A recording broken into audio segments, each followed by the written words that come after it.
నడుకుదిటి ఈశ్వరరావు అనే నేను శాసనసభ సభ్యునిగా ఎన్నికైనందున శాసనం ద్వారా నిర్మితమైన భారత రాజ్యాంగం పట్ల నిజమైన విశ్వాసం విధేయత చూపుతానని, భారతదేశ సార్వభౌమత్వ అధికారాన్ని సమగ్రతను కాపాడుతానని, నేను స్వీకరించబోయే కర్తవ్యాన్ని శ్రద్ధాశక్తులతో నిర్వహిస్తానని దైవ సాక్షిగా ప్రమాణం చేస్తున్నాను.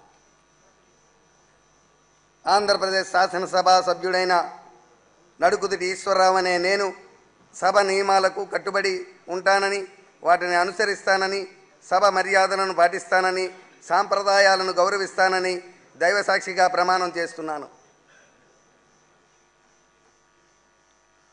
శ్రీ జీవీఆర్ నాయుడు పి.